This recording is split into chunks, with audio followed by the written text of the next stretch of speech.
asistencia.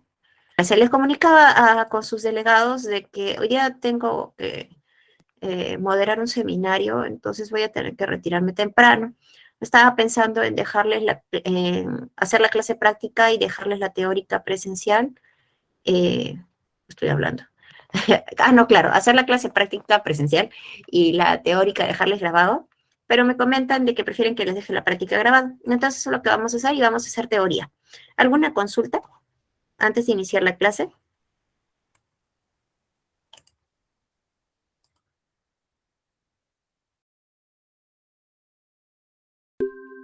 No, ningún ingeniero.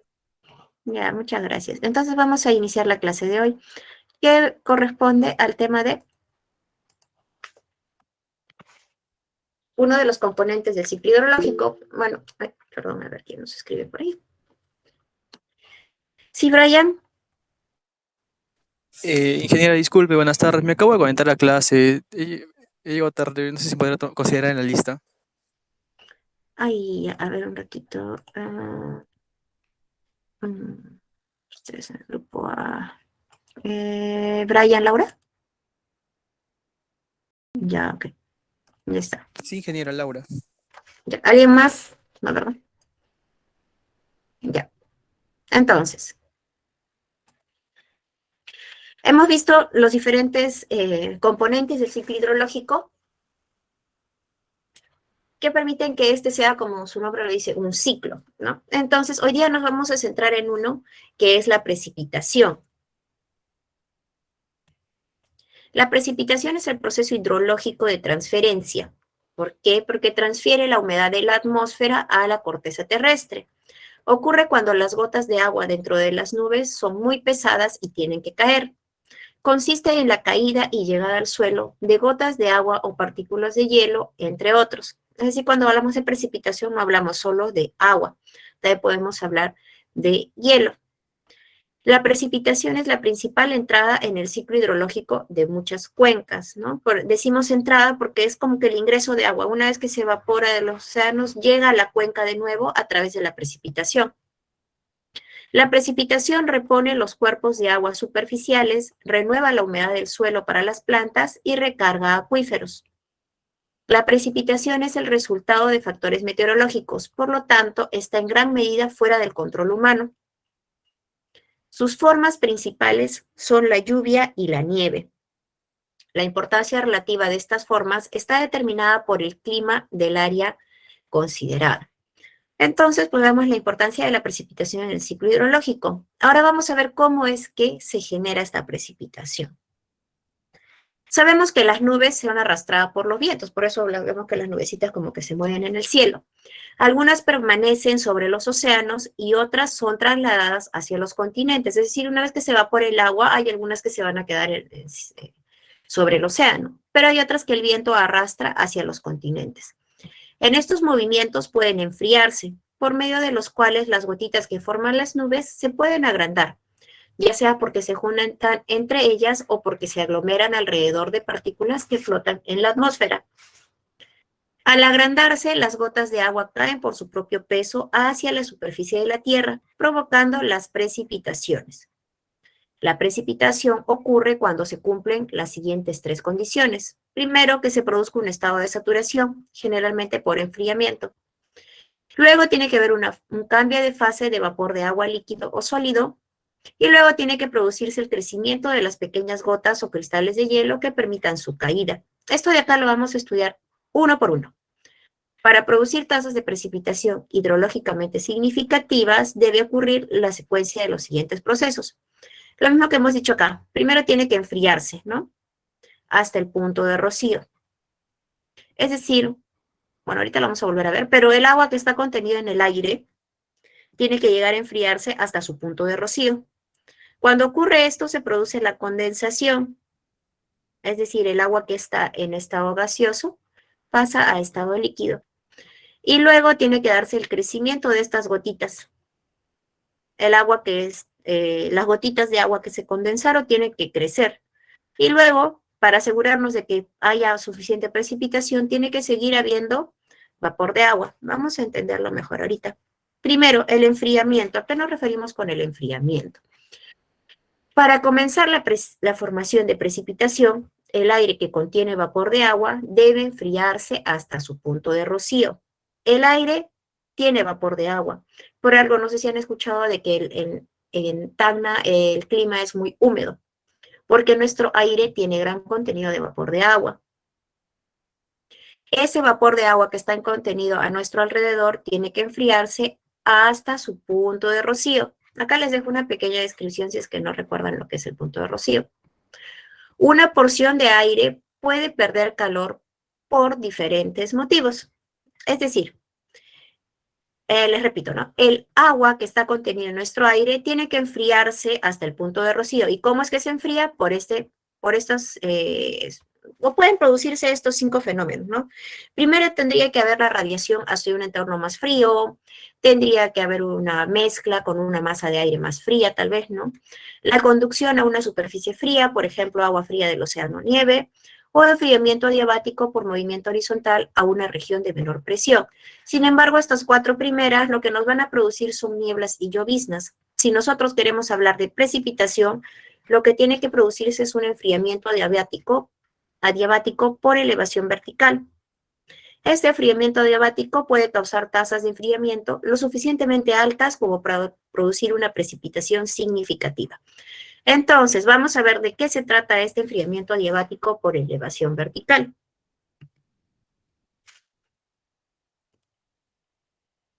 Un momento, por favor, voy a buscar mostrar la ubicación del video.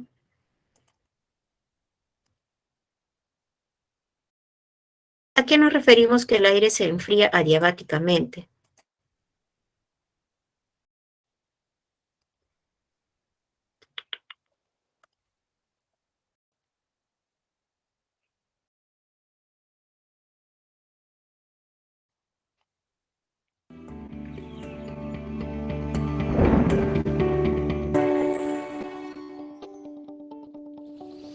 En termodinámica de la atmósfera suelen considerarse procesos adiabáticos, en particular aquellos aplicados a los ascensos y descensos de aire.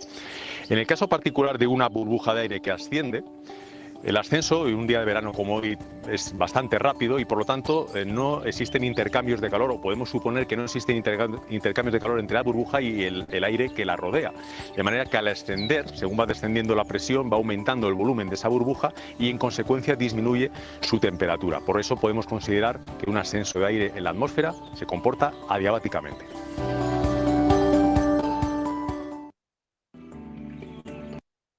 Entonces, de eso trata el enfriamiento adiabático vertical, ¿no? A pesar de que haya un día caluroso, igual al momento de subir la burbuja o la masa de aire, se va enfriando. Y ahí es cuando pierde, mejor dicho, cuando se enfría y puede llegar al punto de rocío.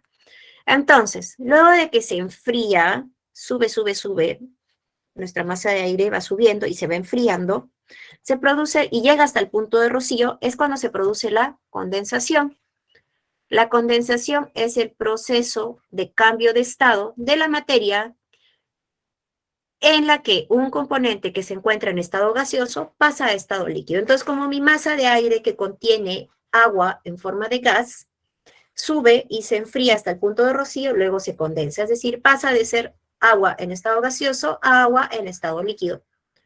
Para que ocurra el proceso de condensación son necesarias ciertas condiciones de temperatura y presión.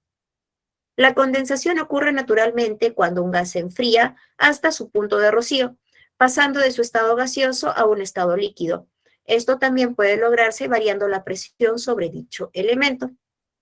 Para que se produzca la condensación, cuando se alcance el punto de rocío, deben estar presentes partículas que atraigan moléculas de agua de más de 10 a la menos 4 milímetros para proporcionar sustratos. Estas partículas se denominan núcleos de condensación de nubes o CCN por sus siglas en inglés. Entonces, para que se termine de producir esta condensación, como que el agua tiene que tener a dónde pegarse, ¿no? Por decirlo de alguna forma más entendible. Entonces, para eso son estos núcleos de condensación. Tienen que estar presentes estos núcleos de condensación de nubes en el aire para que pueda el agua que está pasando de estado gaseoso a estado líquido tenga donde pegarse. El aire generalmente contiene cientos de estos núcleos de condensación por centímetro cúbico. Las principales fuentes naturales de los núcleos de condensación son el polvo meteórico, la arcilla y el limo arrastrados por el viento. También puede ser el material volcánico, el humo de los incendios forestales y la sal marina. Entonces hablamos de partículas muy finitas, finitas en el aire que nosotros ni siquiera las vemos. La condensación libera calor latente que se eliminó de la superficie cuando el agua se evaporó. Y el proceso de evaporación-condensación es un mecanismo importante de intercambio de energía entre la superficie y la atmósfera. Entonces, viendo lo que hemos explicado acá, ¿dónde creen ustedes que está el agua en estado gaseoso? ¿En la parte celestita del cielo o en la parte blanca de las nubes? ¿En dónde está el estado gaseoso? ¿En la parte celeste o en las nubes blanquitas? ¿Alguien tiene alguna idea? Pueden escribir sus comentarios en el chat. Yo voy a poner mi famoso brillito. Tri, tri, tri. Tri. Tri, tri. Ya. De acuerdo a lo que hemos leído, que no sé si me han entendido, entonces el agua en estado gaseoso está en nuestro alrededor, está en nuestro ambiente. Cuando se condensa y forma las nubes, en las nubes ya tenemos el agua en estado líquido. Si no, no habría precipitación, ¿no? Sino que caería. Entonces el agua está en estado gaseoso a nuestro alrededor en el cielo y cuando ya se condensa y pasa a estado líquido es cuando forma las nubes. Luego ya se produjo la condensación, había estos núcleos de condensación, entonces las gotitas de lluvia tenían a dónde pegarse y se formaron las nubes. Ahora, ¿qué es lo que tiene ya? Están flotando ahí las gotitas dentro de la nube felices como vemos acá, ¿no? Acá ya está el agua en forma líquida, ya son gotitas de agua. Entonces, ¿qué es lo que necesitamos para que se produzca la precipitación? Para que la precipitación caiga de las nubes a tierra, algunas gotas deben crecer hasta un tamaño tal que su velocidad de caída exceda la tasa de elevación, generalmente mayor a 1.0 metros por segundo, y de manera que puedan resistir la evaporación mientras cae. Entonces, vamos a ver acá, pues, un ratito, ya, acá. Se supone de que el agua va subiendo, ¿no? Entonces, para que estas gotitas puedan caer, como acá tenemos aire, y sabemos que para que se enfríe tiene que subir, entonces como va subiendo este aire se va enfriando y se va condensando, entonces esa velocidad o las gotitas tienen que llegar a tal tamaño que la velocidad con la que caen sea mayor a con la que el aire que se va enfriando va subiendo. Adicionalmente tiene que ser lo suficientemente grandes como para cuando caigan no se evaporen. Hay dos procesos mediante los cuales estas gotas de nubes pueden crecer varios órdenes de magnitud para formar gotas de lluvia de 0.4 a 4 milímetros de diámetro o copos de nieve de un tamaño aún mayor.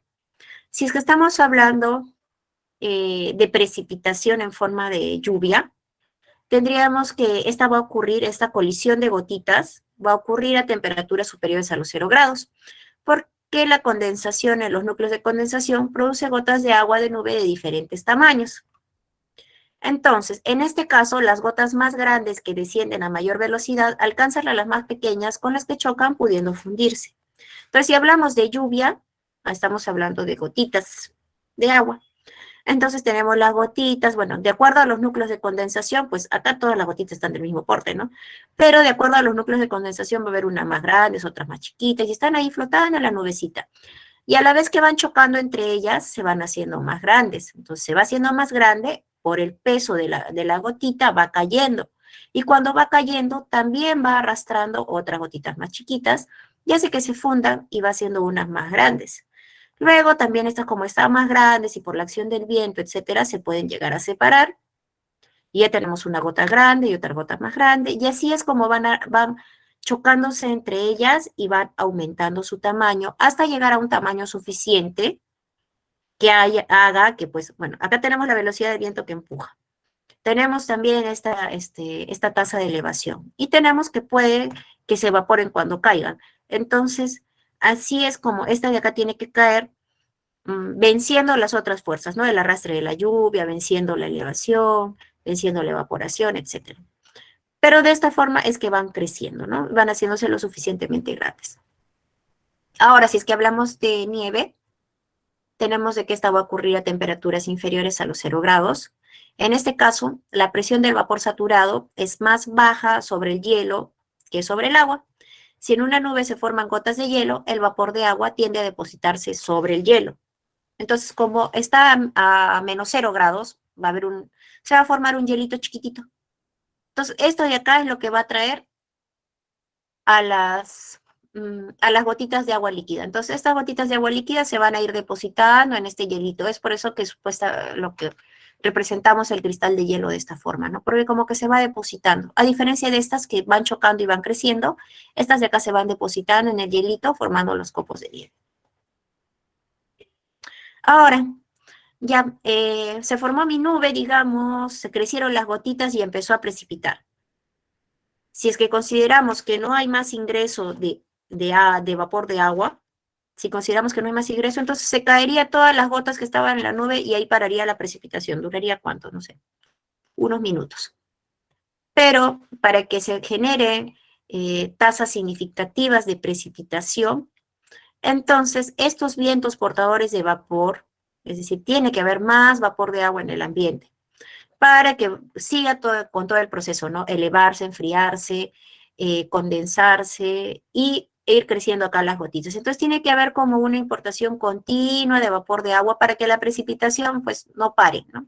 Y continúe un poco más de rato. Entonces, si no me entendieron o si les queda alguna duda, vamos a ver el siguiente video explicativo también de lo que les he dicho sobre la formación de la precipitación.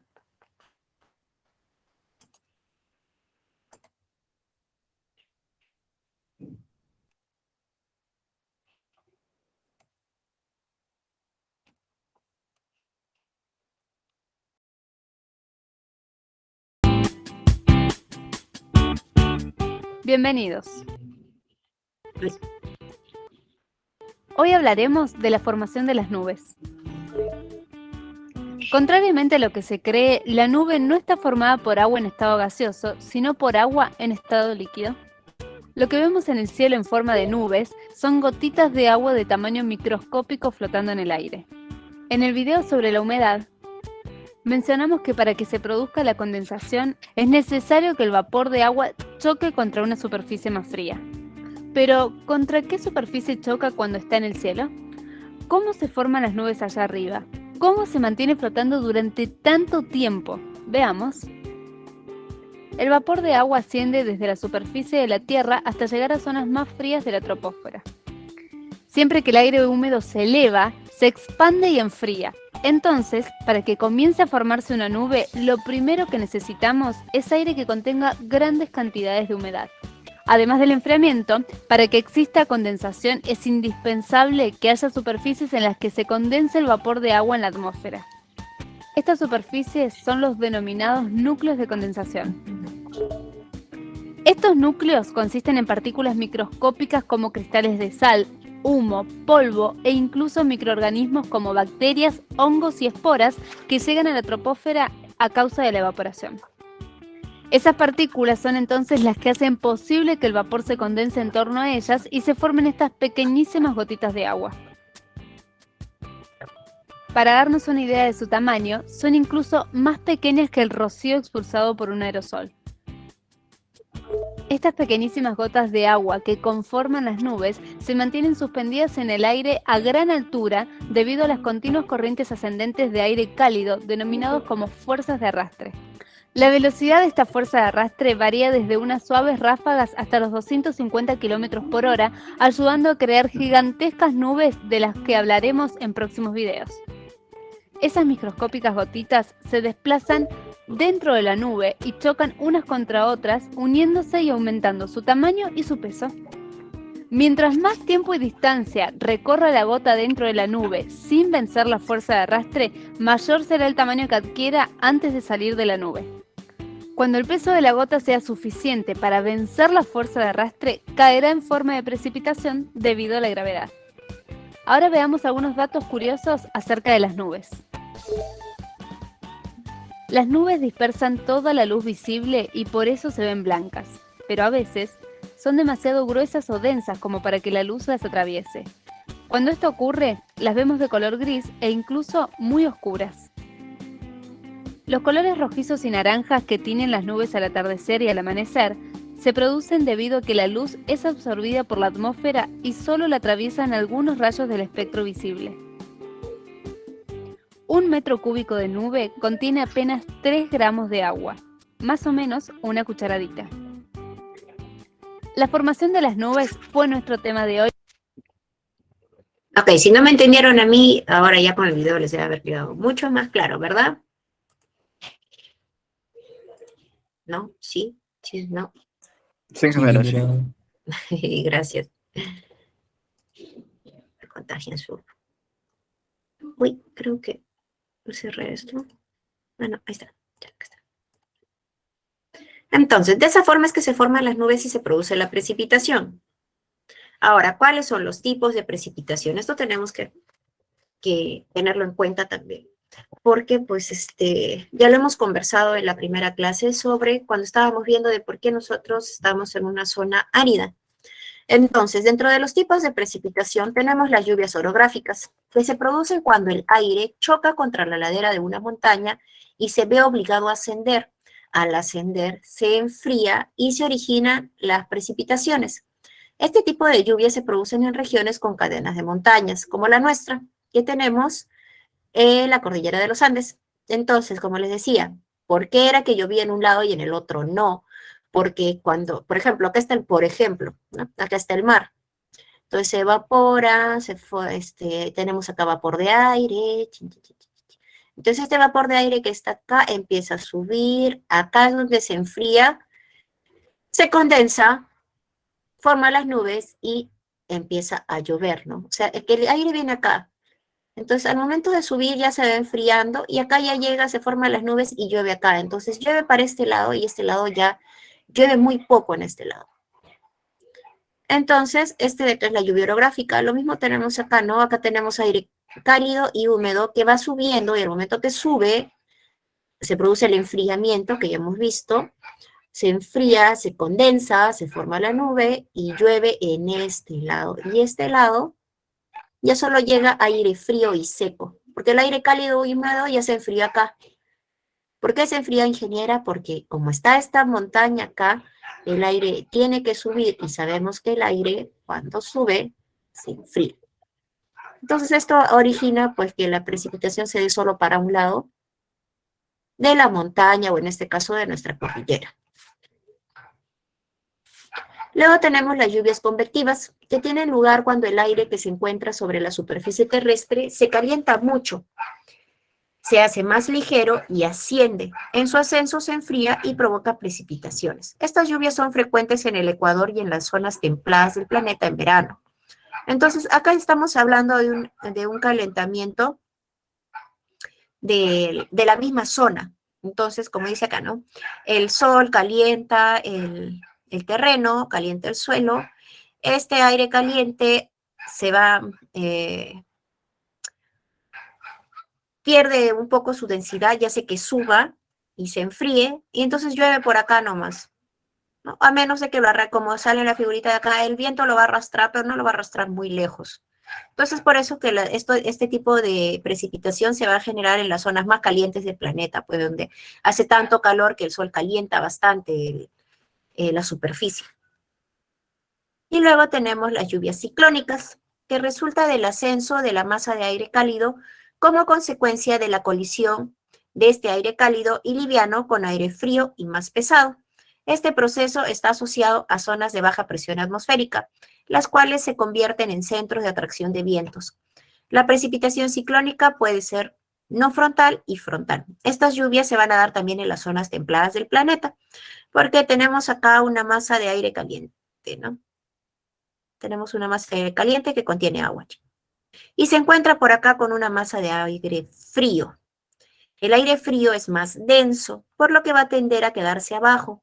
Y cuando se choca con una masa de aire caliente, o viceversa, o la masa de aire caliente se choca con la de aire frío, pues como que el aire caliente, al ser esta más densa, trata de esquivarlo. Es por eso que esta de acá sube. Al subir se enfría y llueve. Lo mismo, ¿no? Lo mismo se muestra acá. Tenemos aire frío.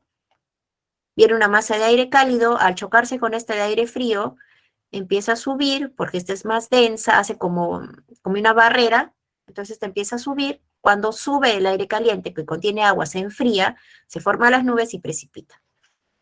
Ahora tenemos otro ejemplo.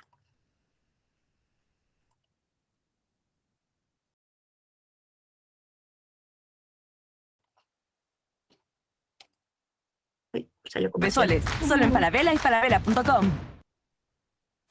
Cyclonic rainfall.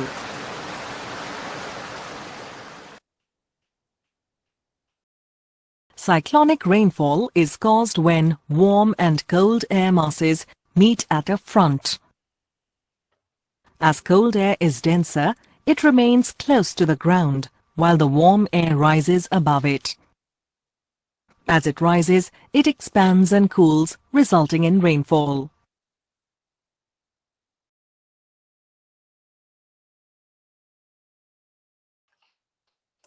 Es lo mismo que les estaba diciendo, por animadito a veces se entiende mejor.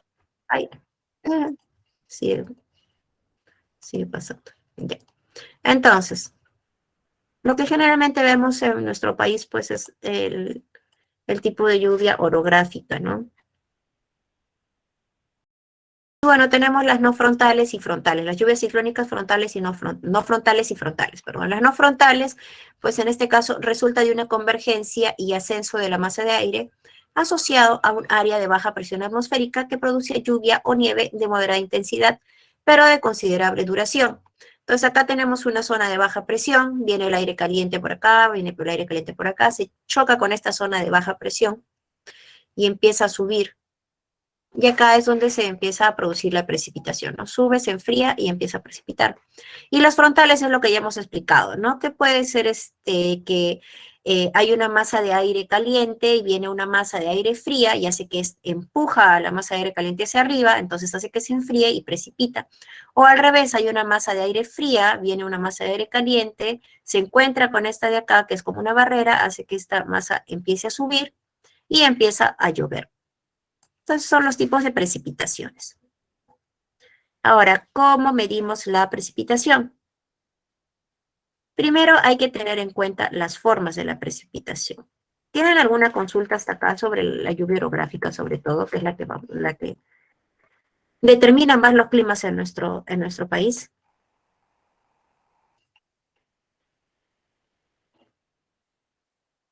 Cri, cri, cri.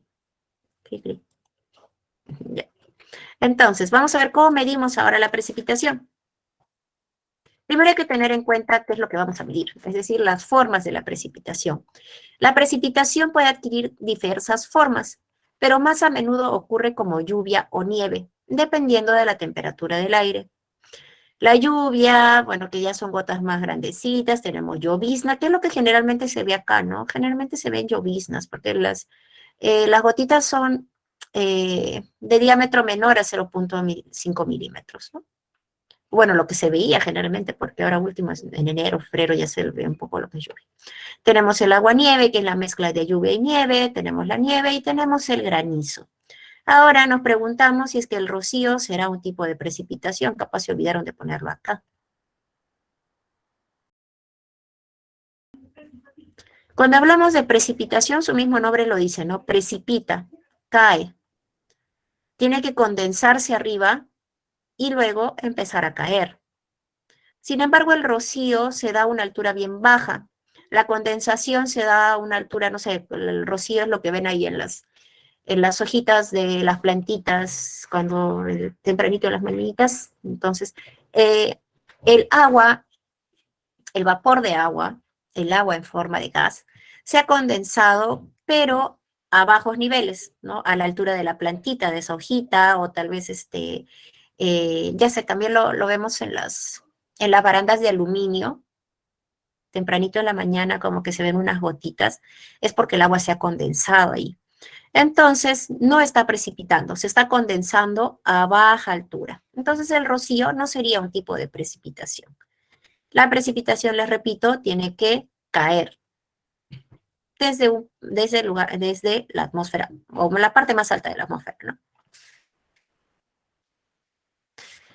¿Cómo medimos la precipitación? La podemos medir de forma directa y de forma indirecta, con sensores remotos. Las mediciones directas se hacen con la red de pluviómetros, que ya vimos la clase pasada en la clase de hidrometeorología. ¿Qué son los pluviómetros? Entonces, generalmente la medimos mediante una red de pluviómetros.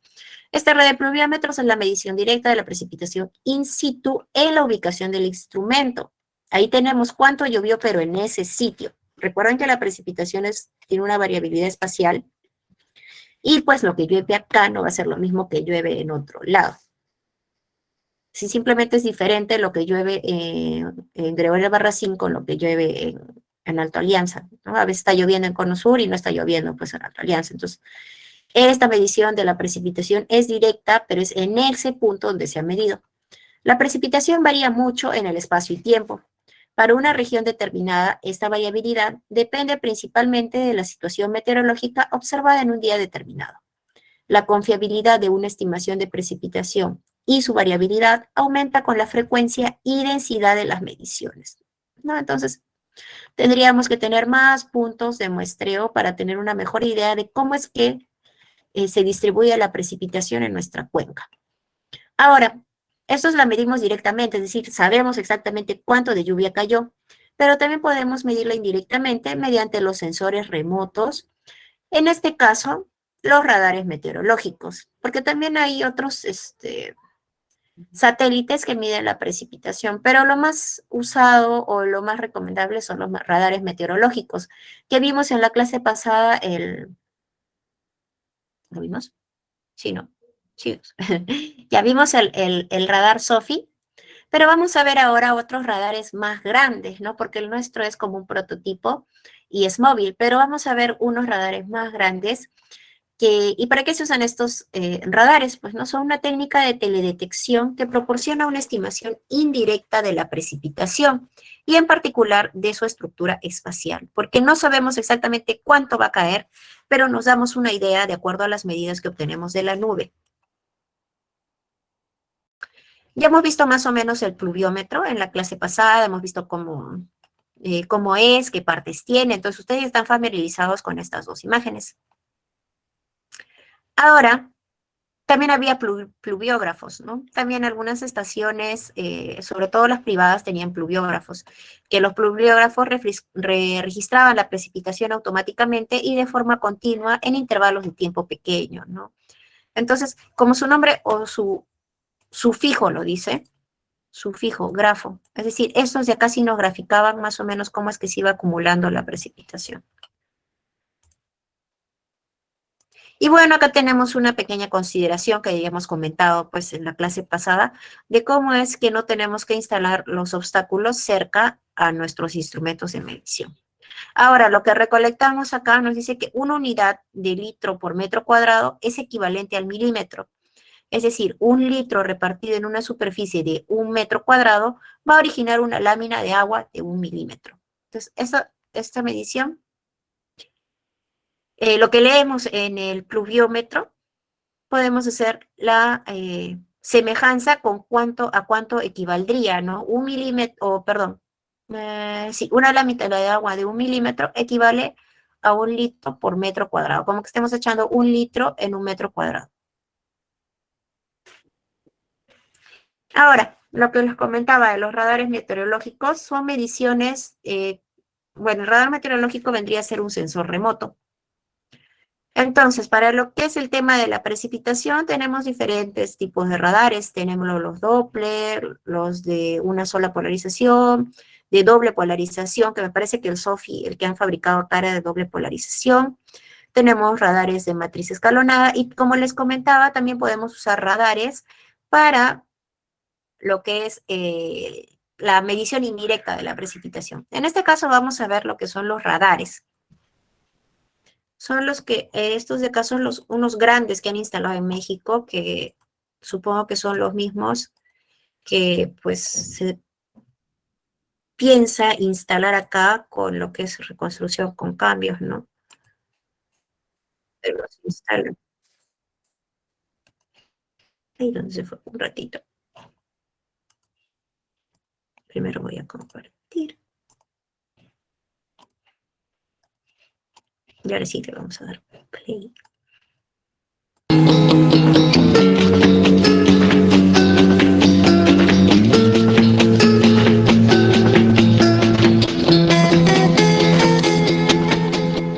En esta temporada de ciclones tropicales y de lluvias, que en muchas partes de la República Mexicana se convierten en tormentas severas, los radares meteorológicos son una herramienta muy valiosa. El radar es un sistema que permite detectar objetos fuera del alcance de la vista y determinar la distancia a la que se encuentran, por medio de la transmisión de ondas de radio por una antena tipo parabólica encerrada en una esfera, y la posterior detección de los ecos que estos objetos producen. México cuenta actualmente con 13 de estos radares, que cubren alrededor del 70% del territorio nacional. Un radar meteorológico funciona de manera parecida a un faro. La antena del radar gira continuamente para iluminar o barrer los objetos que se desea observar en un cierto volumen de la atmósfera. Con esta información, el radar genera imágenes tridimensionales que retratan de manera rápida, eficaz y continua la estructura, intensidad, dimensión y desplazamiento de la lluvia en las nubes de tormenta. Lo mismo hace con las partículas de granizo y cristales de hielo que conforman estas nubes, y gracias a ello calcula la cantidad de precipitación probable dentro de su rango de alcance, que puede ser de hasta unos 480 kilómetros. La información y las imágenes que se obtienen por medio de un radar permiten hacer pronósticos de corto plazo más certeros sobre la trayectoria e intensidad de los ciclones tropicales y las tormentas, así como sobre el lugar y el momento en el que podrían presentarse lluvias y otros eventos meteorológicos. A su vez, esto permite alertar a la población en caso de fenómenos de este tipo, a fin de que tomen las medidas necesarias para protegerse. Precisamente con este objetivo, México inauguró oficialmente el 23 de marzo en Sabancuy, Campeche, el radar más reciente y el de tecnología más avanzada de la Red Nacional de Radares, la cual se ampliará a 16 aparatos en los próximos años. El radar permite cubrir la zona petrolera más rica del país, la llamada Sonda de Campeche. Entonces, ese es un radar meteorológico, pero ya no más grande, ¿no? El que tenemos acá, el que han fabricado sobre rueditas, el IGP, pues me parece que tiene 60 kilómetros, ¿no? Pero este llega a 400 y tantos kilómetros. Ya es mucho, mucho más grande, mucho más sofisticado. Y pues la ventaja, como vimos en la clase pasada, es que en ese radio de cobertura del radar, pues es como que tuviera bastantes pluviómetros. Entonces ya no estamos pues en un área grande con solo un pluviómetro y tratando de interpolar cómo es la precipitación en toda esta área, ¿no? Ya tenemos como que un dato ya de varios pluviómetros. Pero igual sigue siendo una medición indirecta de la precipitación, ¿no? Es diferente a medir lo que de verdad llovió. Es por eso que los radares meteorológicos igual se tienen que complementar con los pluviómetros. ¿Consultas hasta acá?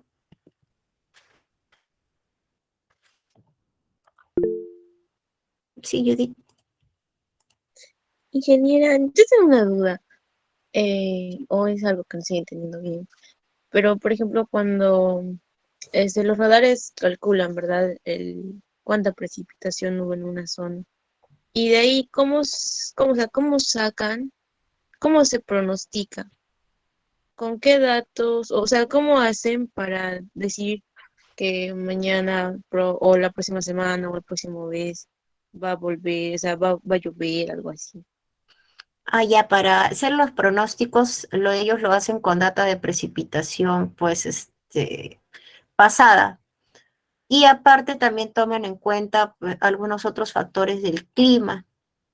Aunque igual, por ejemplo, la temperatura no determina mucho la precipitación, pero lo que puede más o menos darte una idea de si es que va a llover o no es la humedad relativa, la temperatura, el punto de rocío. Entonces, ellos tienen todos esos datos y con eso más o menos hacen los pronósticos. Ujú. Y como, o sea, ellos ven, ¿no? Cómo ha estado desenvolviéndose la humedad relativa los días pasados. y en base a eso sacan si es que la probabilidad de precipitación, ¿no? Todo es con un cálculo probabilístico de los datos, de cómo han estado los días anteriores. Sí. ¿Se entendió más o menos? Sí. ¿Sí? ¿O todavía te queda alguna duda? Sí, más que todo ellos lo sacan con eso. Pues que en las estaciones meteorológicas, que con el radar, a ver, el radar ve solo lo que es nube. No sé si se han fijado en el video y en el video anterior también. El radar ve solo lo que es la nube. Entonces puede darnos más o menos el volumen de la nube y ver qué tan densa está la nube, es decir, cuánto podría llover. O sea, sí podría darnos, pero en ese momento, de esa nube que está ahí. Entonces puede servirnos como algo de alerta temprana, pero para ese instante, ¿no? O sea, ahí se viene la precipitación. No sé, tal vez nos dé unas cuantas horas para que nosotros podamos tomar las medidas del caso. Pero para el próximo día es un poco más difícil, ¿no? Porque las nubes pueden estar más lejos, entonces ya están fuera del alcance del radar. Lo que generalmente se hace para el pronóstico del tiempo es usar otras variables. Como les digo, lo que generalmente va a determinar la precipitación es la humedad del aire, ¿no? Como hemos visto, para que haya precipitación tiene que haber agua en el aire, tiene que haber agua en forma de gas. Entonces, ellos en las estaciones meteorológicas sí tienen medidores de humedad relativa, hemos visto en la clase pasada. Si es una estación automática, tiene ese sensor que se llama el higrómetro. Y si es una estación convencional, tenía, ¿se acuerda? 2 termómetros, aparte de los termómetros de temperatura máxima y mínima, había 2 termómetros y tenían como una tablita al costado. Entonces, ellos tienen cómo es que se está desenvolviendo la humedad durante los días previos. Entonces, en base a eso, ellos hacen los pronósticos, porque lo importante para que se presente la precipitación es la humedad relativa. La temperatura no mucho, no hay una correlación entre la temperatura y la precipitación. No puede hacer mucho calor y puede que no llueva, o puede hacer mucho frío y puede que no llueva. Entonces, el principal determinante es la humedad relativa y, bueno, pues el punto de rocío, obviamente, ¿no? La temperatura del punto de rocío. Pero más que todo con la humedad. Espero que ahora sí haya quedado más claro, o no sé si los confundí peor, revisan, ¿no? Sí, ingeniera. Ay, ingeniera, y tenía otra duda más. Acerca de los tipos de precipitación, bueno, supongo que la helada no se considera como una precipitación, o ¿en qué estaría? Porque La helada. cuando, o sea, sacan, también se pronostica o algo así, dicen que el próximo año va a helar más que este año, algo así. ¿O cómo se mide eso? O ya no La tiene nada que ver. helada.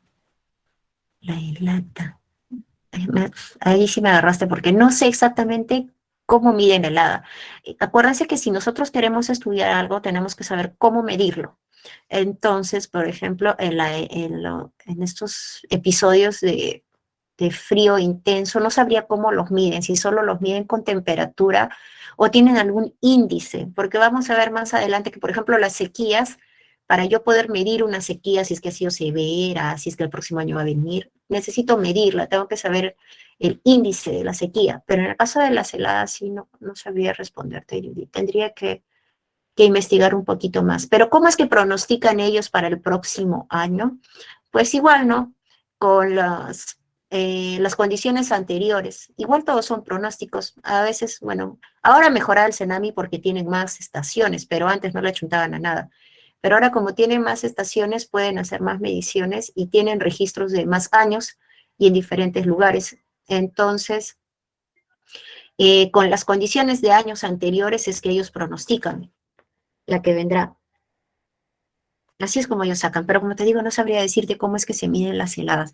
Yo entiendo que lo hacen con respecto a una temperatura mínima, y si es que está es que no es solo, por ejemplo, no es solo ya, el año pasado hubo menos 10 grados, y este año va a haber menos 15 y entonces es helada. No, porque puede que eso menos 15 se presente solo durante una hora. Yo entiendo que helada se refiere a temperaturas bajas, pero sostenidas en el tiempo, ¿no? Varios días o todo el mes con temperaturas bajas del promedio. Entonces, para poder hacer algo así, lo que se necesita son data de las temperaturas de varios años anteriores, para saber más o menos cómo será el comportamiento. Y todo es probabilidad. Todo es cálculos estadísticos y probabilísticos, ¿no? Porque sabemos que pues el clima no, o la naturaleza no se puede pronosticar bien, no solo podemos decir que probablemente ocurra esto, probablemente ocurra lo otro, ¿no? La naturaleza nosotros no la podemos manipular.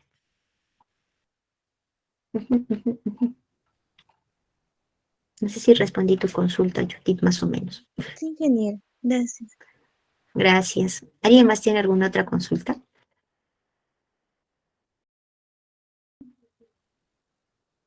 Ya, entonces continuamos. Bueno, ¿de dónde tenemos los datos de precipitación? Los obtenemos del CENAMI. En este caso, el CENAMI es el que maneja o es el organismo oficial en nuestro país que maneja los datos de precipitación. El mismo nombre tienen en Bolivia, así que no se confundan. Hay CENAMI también en Bolivia. Pero en este caso estamos hablando de nuestro país, en Perú. Entonces, acá el CENAMI es el que maneja los datos oficiales de precipitación. Si ustedes van a hacer un proyecto grande, por favor, si van a diseñar un puente, una represa, cualquier cosa, incluso, ¿no? Así no sea muy grande. Pero si es un proyecto que va a incluir, pues, inversión pública, inversión del Estado o algún proyecto importante, compren la data del CENAMI, no la descarguen de Internet. Yo sé de que ustedes si la compran y ven con lo de Internet, van a decir, me salió igualito, ingeniera, mejor no hubiera comprado. Porque aparte lo de CENAMI a veces se demoran. A veces, en tiempo de pandemia se estaban demorando. Dice que ahora lo hacen más rápido. Habría que ver. Pero tengan en cuenta, pues, de que acá hay un sellito, hay una firma de alguien que se hace responsable por estos datos. Entonces, si luego ustedes hacen un diseño con estos datos y pues resulta de que, no sé, estaba subdimensionado algo, pero ustedes hicieron bien todo, solo que los datos estaban, no sé, por ahí alguien se le fue y tipió mal un número. Entonces, pero ya tienen una firma y un sello de la oficina responsable. Entonces, por favor, eso. Y aparte, este sello y esta firma les da cierta confianza en que ya ha habido una revisión previa de los datos. Igual hay que hacer el estudio por homogeneidad y tendencia, etcétera, pero por lo menos ya sabemos que ellos han visto de que no haya outliers, que no haya valores extremos, que no haya errores. Entonces, ya por lo menos, y si no lo han visto, pues como les digo, por lo menos ya tienen la firma y el sello de alguien que se está haciendo responsable por los datos. A diferencia de que ustedes lo descarguen del CENAMI y luego ustedes digan, no, pero lo descargué de la página, pero igual, ¿no? Esa data de la página, pues nadie se hace responsable de esa data, a diferencia de esto. Y no está muy caro, por ejemplo, bueno, antes, más o menos por unos 5 años, salía algo de 250 soles, por 5 años de precipitación máxima en 24 horas. Entonces, si van a hacer un proyecto grande, pues gastar unos 500 o 1000 soles en lo que es comprar data, yo creo que no les va a hacer ningún daño a que posteriormente tengan problemas con Contraloría, etcétera. Esto es con respecto a las estaciones meteorológicas, ¿no? Que son puntitos, puntitos, puntitos. Adicionalmente, el CENAMI ha elaborado o ha desarrollado un conjunto de datos grillados de precipitación, porque hemos dicho de que acá yo tengo medida la precipitación acá, ¿no? En esta zona de acá. Ahí está la precipitación, pero es en ese punto, porque ese punto es del pluviómetro. Lo que ha hecho el CENAMI es darnos valores de precipitación en cada grilla, así como los raster que hemos trabajado en la clase práctica y en el DEM, en el modelo de elevación digital, cada celdita tenía un valor de elevación. Lo mismo ha hecho el CENAMI con la precipitación. Cada celdita tiene un valor de precipitación para determinado día. Entonces ellos han elaborado este producto que se llama PISCO, por sus siglas en inglés, con una resolución espacial de más o menos 0.1 grados, que equivale en nuestro país a más o menos unos 10 kilómetros. Si yo voy a otra parte del planeta, no sé, al Ecuador, aunque estamos cerca del Ecuador, si vamos por abajo, por la Antártida, por ahí, este 0.1 grados, lo más probable es que sea diferente el valor a 10 kilómetros. En nuestro país, un 0.1 grados equivale más o menos a 10 kilómetros. Ahora, ingeniera, ¿a qué se refiere con 0.1 grados? Acuérdense de lo que cuando hemos estudiado las coordenadas geográficas. Sabemos que estamos hablando en grados. Ya, pero bueno, si lo proyectamos equivale más o menos a 10 kilómetros. Entonces tenemos celditas de 10 kilómetros por 10 kilómetros. Eso es lo que nos ha generado el CENAMI. Y nos ha generado datos de precipitación desde el 1981 hasta el 2016.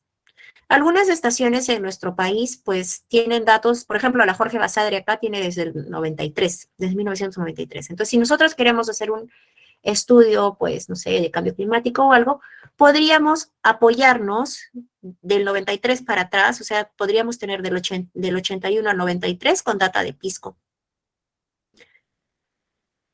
Hay otras estaciones que pues han abierto en el 2015, recién, las automáticas que recién han estado colocando en Tacna, ¿no? Entonces podríamos ayudarnos con data de Pisco, pero hay que evaluarlo, ¿no? Porque hay unas limitantes en el uso de Pisco, que lo vamos a ver en la clase práctica.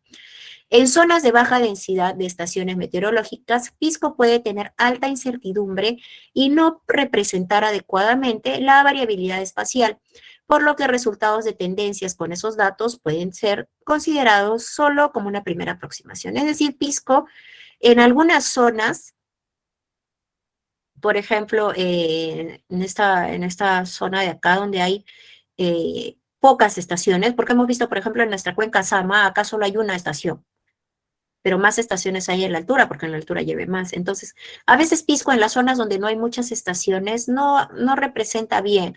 Porque, ¿cómo ellos han armado Pisco? Ellos han armado Pisco con los datos de acá, con los datos de nuestros pluviómetros, más datos de satélites. O sea, han combinado nuestros datos de nuestras estaciones con datos tomados con satélite.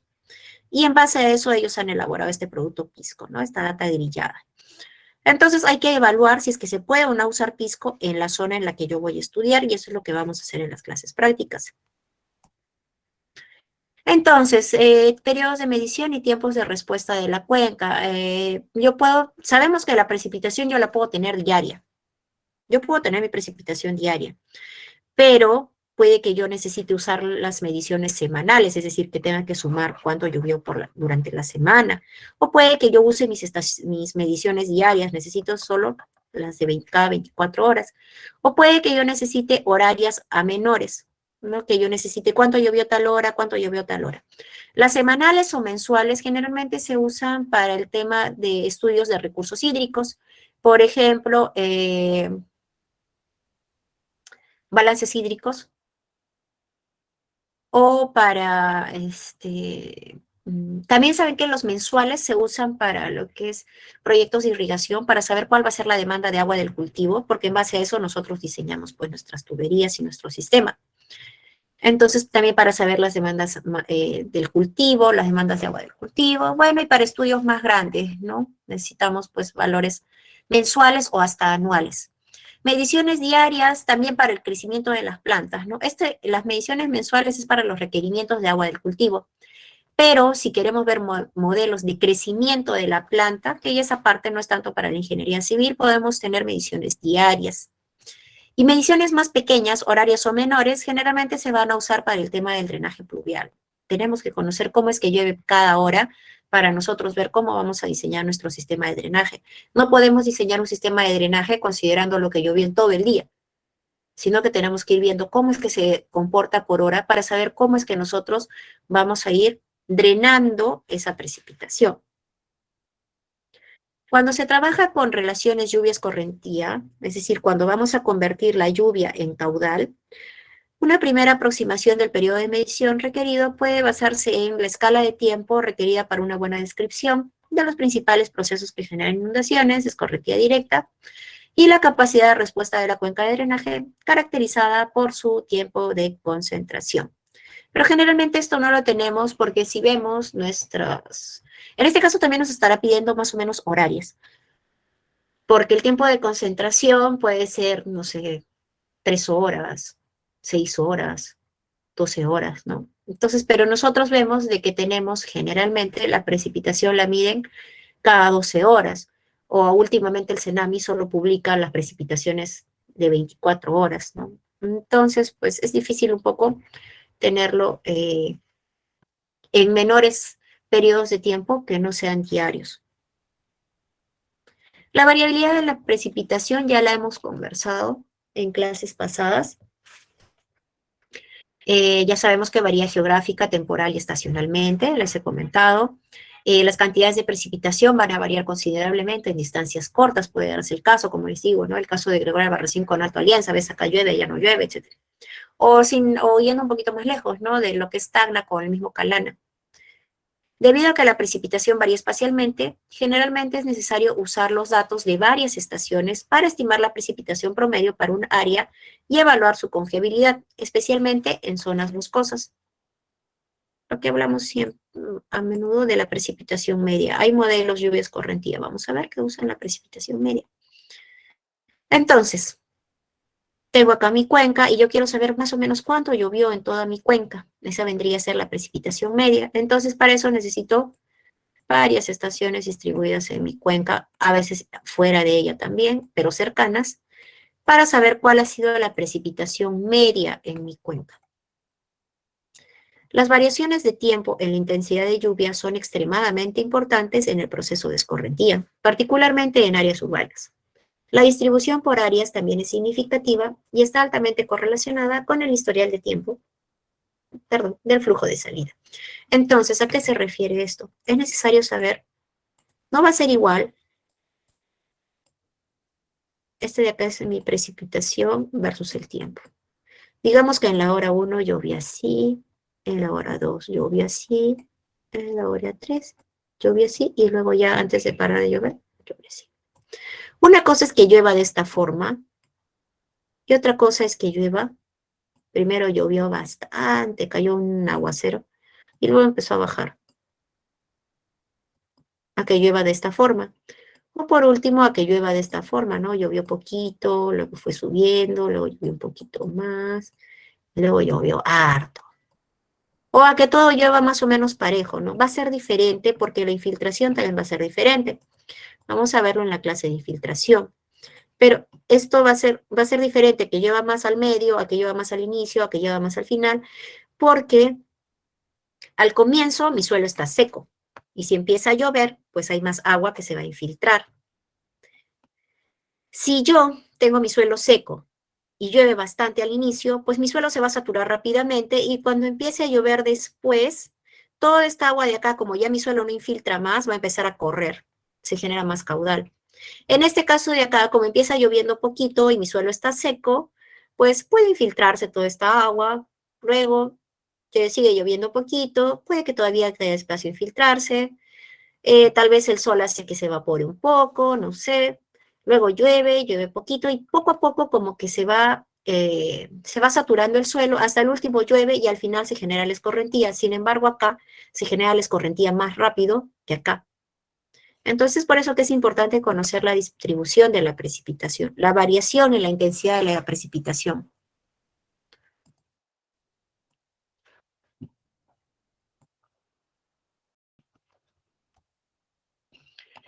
Y esto de acá es más o menos lo que yo dibujaba, lo que son los hietogramas. Para realizar una adecuada interpretación de los registros de precipitación, se debe tener en cuenta la lámina, es decir, en milímetros, cuánto llovió, la intensidad, no sé, llovió 10 milímetros por hora, y la duración de la lluvia, con las cuales se construyen diagramas como el hietograma, que considera la distribución en el tiempo de la lluvia, o gráficos como la curva de masa de lluvia, útiles en el diseño hidrológico. Lo que generalmente utilizamos, y vamos a ver durante el curso, es el hietograma, que es la precipitación en el tiempo. Ahora hay que ver, en este caso está la lámina de precipitación. Por ejemplo, acá hay 1 milímetro, acá hay 6 milímetros. Sin embargo, cuando hablamos de intensidad, acá podemos decir, no sé, acá llovió 1 milímetro en 1 hora. Esa ha sido la intensidad en este momento. Sin embargo, en este momento de acá a los 15, digamos que es 1 hora, ¿no? Pero en realidad creo que acá en el grafiquito es 15 minutos. Pero digamos que es 1 hora. En este de acá llovió 11 milímetros por hora. Entonces, vean la diferencia entre la intensidad en esta hora y la intensidad en esta hora, ¿no? Acá ha sido 1 milímetro en una hora, pero acá ha sido 11 milímetros en una hora. Es decir, va a ser diferente que yo diga que llovió 11 milímetros en una hora, a que yo diga que llovió 11 milímetros, pero llovió en cuánto, a ver, 1, 2, 3, 4, 5, 6, 7, 8, 9, 10 horas. En 10 horas. Porque la duración de la precipitación es 10 horas. Entonces, si yo distribuyo 11 milímetros en 10 horas, pues estará lloviendo 1.1 milímetro por hora, que es diferente a que yo diga que llueve 11 milímetros en una hora. Entonces, por eso es importante entender esto de la diferencia entre la lámina, la intensidad y la duración de la lluvia.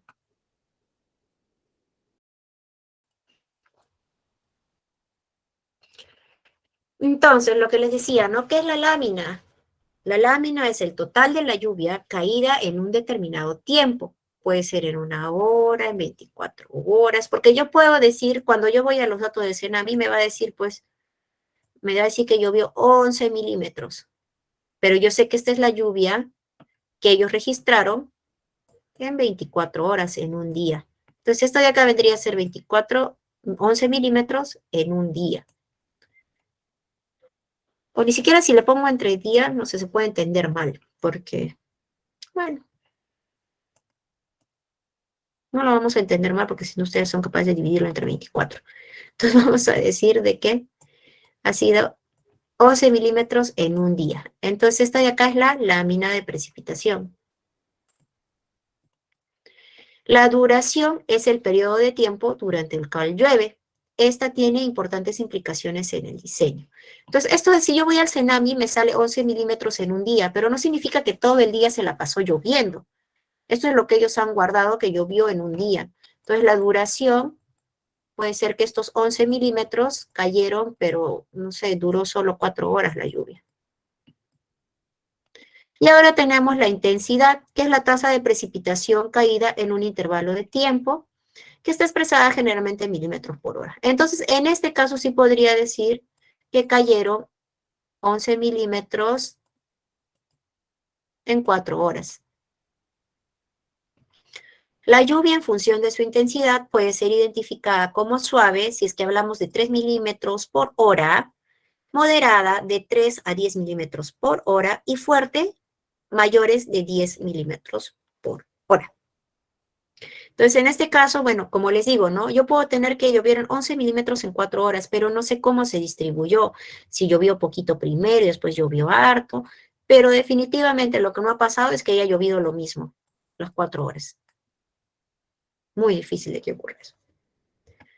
Entonces, lo ideal sería conocer cómo es que se distribuyó la precipitación en esas 4 horas, ¿no? Pero nosotros no lo tenemos y recurrimos a otros métodos para producir esto. Ahora, la precipitación media sobre la cuenca, lo que les comentaba, ¿cómo medimos la precipitación media sobre la cuenca?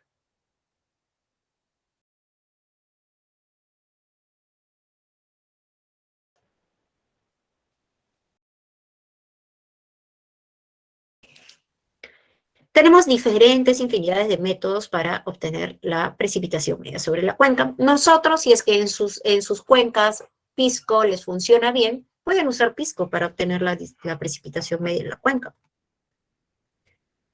Normal. Pero tenemos otros métodos. En caso no tengamos data grillada y tengamos solo estaciones, podemos usar el método del promedio aritmético. En ese caso, va a darnos buenos resultados si la distribución de las estaciones dentro de la cuenca es uniforme. Por ejemplo, vemos acá que dentro de la cuenca solo tenemos una. Difícilmente podríamos usar método aritmético, porque el promedio aritmético se usa solo con estaciones dentro de la cuenca. Si yo tengo una estación acá y otra estación por acá, tampoco voy a poder usar método aritmético porque no están bien distribuidas. Tendría que tener en cuenta otra por acá y tal vez otra por acá en el medio. Para poder usar el método de promedio aritmético, es decir, si yo tengo acá de precipitación 10, acá 20, acá 30, acá 15, y acá 20 de nuevo, simplemente saco un promedio de todas las estaciones y tendría mi precipitación media en la cuenca. Precipitación media. Podemos usar polígono de Thyssen, que lo vamos a ver en la clase práctica. Tenemos varias. Acá sí podemos usar estaciones fuera de la cuenca. Y pues también podemos tener en cuenta que la distribución de los pluviómetros no sea uniforme. Entonces lo que se hace es triangular. Ustedes han llevado topografía, saben a qué me refiero cuando digo triangular. Triángulo. Triángulo. Triángulo. Luego procedo a dividir esos triángulos o cada lado del triángulo con líneas perpendiculares. Ay, no veo dónde están. Ahí. Perpendicular, perpendicular, perpendicular, perpendicular y perpendicular. Y lo voy uniendo, ¿no? Voy extendiéndolas hasta que se lleguen a unir. Las extiendo y hasta que corte la cuenca. Entonces, la precipitación el área de influencia de mi estación C, que es esta que está acá, sería todo lo que va dentro de mi polígono. De mi estación B, todo lo que va dentro de mi polígono. Obvio, dentro de mis límites de la cuenca. No me voy a poner a pintar por acá porque ahí salió mi cuenca. Entonces, esto de acá se hacía antes gráficamente. Ahora lo hacemos con QGIS. Y también tenemos el método de las curvas isoyetas. Como su nombre lo dice, son curvas. Y cuando decimos iso es porque son iguales, ¿no? Cuando hablamos de isométricos, hablamos de iguales. Es decir, todos los puntos sobre esta curva han mostrado una precipitación de 10 milímetros. Todos los puntos sobre esta curva han mostrado una precipitación de 6 milímetros. Entonces, estas isoyetas tenían una desventaja, era el carácter subjetivo del dibujo. O sea, yo podría considerar que, como yo solo tengo la medición en esta estación C, yo podría haber dibujado mi curva 10 así, tal vez, ¿no? Más así, así. Entonces, había ese problema, ¿no? Pero ahora con el GIS, pues, se evita eso y hace unas interpolaciones, pues, que no vamos a decir que son del todo confiables, porque igual hay que ir a reconocer la zona y saber más o menos cómo se comporta la precipitación en la zona. Pero ya se evita un poco la subjetividad de la persona que hace el dibujo, ¿no? Ya como que se estandariza. Pero igual hay que conocer la zona y ver si las isoyetas que están dando, pues, son las adecuadas. En esta oportunidad, en el curso, lo que vamos a hacer es método de Thyssen. En caso no funcione, Pisco no funcione, no tengan buenos resultados ustedes con Pisco en sus cuencas, usamos Thyssen. Igual vamos a usar Thyssen para usar los métodos de lluvia escorrentía, pero sin necesidad de calcular la precipitación media, ¿no? Ya lo vemos mejor en la próxima clase teórica, que espero que ahora sí podamos tener. Ya. Ya ahorita les pregunto. Entonces, y para finalizar, pues, ¿cuál es la diferencia entre un yetograma y un hidrograma? ¿No? Cuando hablamos de yetograma, les repito, ¿y por qué los pongo desde acá? Porque siempre se confunden. Luego les pregunto cuando dan su examen oral a los que, pues, lamentablemente no llegan a los 10.51. Entonces les pregunto, es básico, ¿no? Una pregunta fácil ya como para no causarles traumas. Les pregunto, ¿cuál es el yetograma? O simplemente les pregunto, ¿cómo se llama el gráfico que dibuja la precipitación versus el tiempo? Es el yetograma, precipitación versus tiempo, ¿no? ¿Cuánto llovió? 10 milímetros, ¿en cuánto? En una hora. En 2 horas, ¿cuánto llovió? No sé, en la segunda hora llovió 15. Precipitación versus tiempo, yetograma. El hidrograma es el que dibuja el caudal versus el tiempo. Entonces, básico en la hidrología conocer la diferencia entre el yetograma y el hidrograma. Yetograma, precipitación, hidrograma, caudal. Y nuestro principal objetivo en el curso es, en base a la precipitación, es decir, en base a un yetograma, obtener un hidrograma, un gráfico del caudal en el tiempo. Entonces, el principal objetivo del curso es, en base a un yetograma, obtener un hidrograma. Ahora ya conocemos más o menos, mejorcito, cómo es un yetograma. Vamos a ir conociéndolo mejor en el transcurso del curso para poder generar un hidrograma. Es decir, en base de la lluvia cae en la cuenca y se genera un caudal. Y esta es otra forma también en la que se presentan el dietograma y un hidrograma. El dietograma de arriba hacia abajo y el hidrograma de abajo hacia arriba, ¿no? Miren, vamos a ver que llovió hasta acá. Llovió 1, 2, 3, 4, 5 horas. Llovió 5 horas, pero el caudal pico no se generó cuando a las 5 horas, o no se generó el caudal pico cuando a la tercera hora, cuando se produjo la máxima precipitación. El caudal pico se ha generado mucho después. Adicionalmente, bueno, yo estoy considerando horas, ¿no? Pero acá me parece que está en 5 minutos, creo. ¿Ya? Pero considerando horas, el caudal pico está ocurriendo horas después de que terminó la precipitación. Ahora, no es que termina la precipitación y terminó de pasar el caudal. Si se dan cuenta, el caudal pico pasó después de que acabó la precipitación y el caudal siguió pasando mucho después de que terminó la precipitación. Entonces, a este fenómeno se le llama, o a este retardo se le llama el lag time, ¿no? Que vamos a ver después. Pero más o menos para que entiendan, vayan a tener una idea cuando se los mencione más adelante. ¿Ok? Consultas hasta acá, los dejo con esto para que lo mediten. Les iba a preguntar si alguno ha tenido problemas con su ¿cómo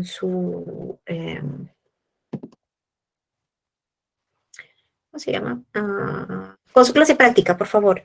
Indíquenme ahora si es que han tenido problemas con su clase práctica.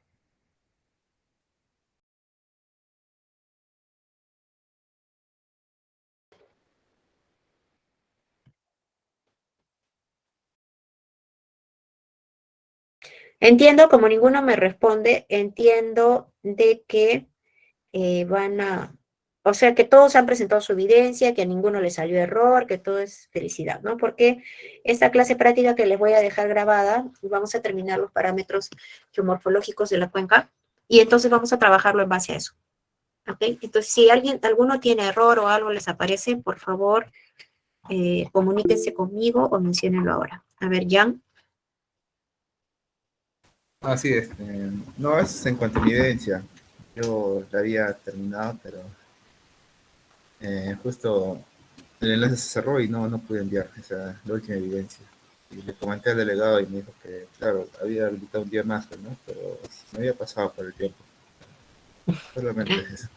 Pero Ya. sí, Puedes enviarla a mi justo, correo, por favor. Envía mi correo para que no te ponga cero. Obviamente, pues, no se corrige con igual nota, dependiendo también cuándo se demoren. Si se demoran, pues, al final de la unidad me van a enviar todo, pues, obviamente les voy a poner, no sé, 2 para que no se sientan mal.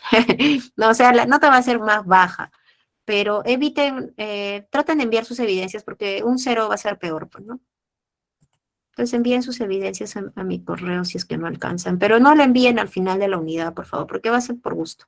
Entonces, por ejemplo, su compañero no ha pasado cuánto tiempo, una semana creo, ¿no? Va a tener obviamente su descuento proporcional en la calificación, pero peor es que no presente nada y yo le ponga cero. Sin embargo, si ustedes esperan al último día, como la ingeniera dijo de que mandemos, yo voy a enviar en la semana 6, que es el examen, un día antes del examen voy a enviar todas mis evidencias, entonces, pero igual no, ahí sí ya es demasiado tarde. Ya, entonces, tengan en cuenta eso, por favor. Porque como les comenté en la primera clase, la mayoría no jala por el examen o por el trabajo, sino simplemente porque no presentan sus tareas. ¿Algún otro comentario?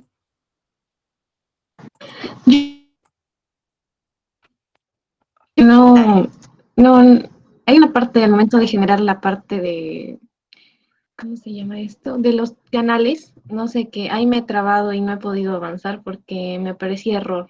No sabía cómo arreglarlo. ¿Tienes ahí tu quiz para poder revisarlo ahorita en los minutitos que nos quedan? Un momento, ingeniera.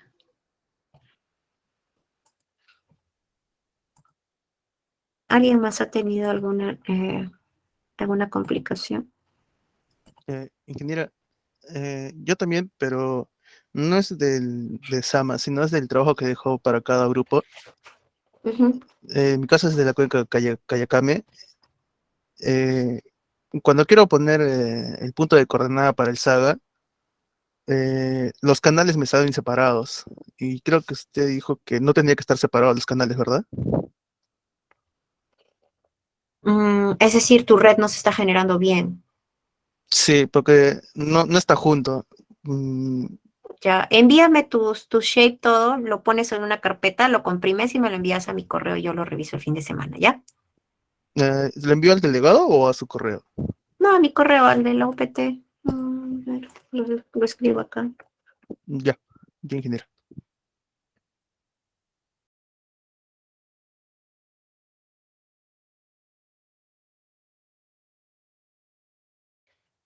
Sí, ahí envíamelo, por favor.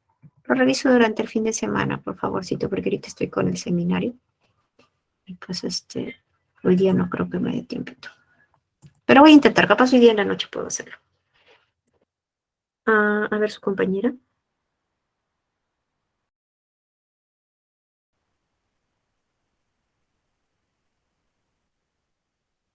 ¿Alguien más tiene alguna consulta? Si no tienen si no tienen consultas con respecto al trabajo, etcétera, pues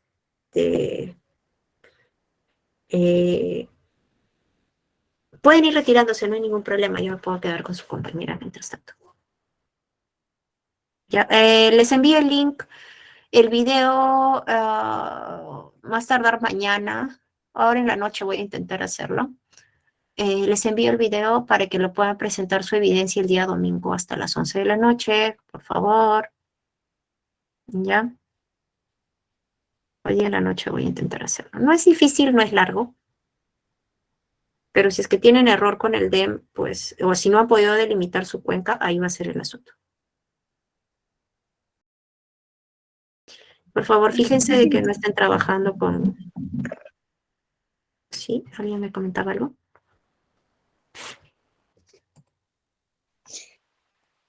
Sí, ingeniera, le quería decir si me podría considerar en asistencia. Por favor. Judith, a ver, ¿dónde está? A ver, ese es el room.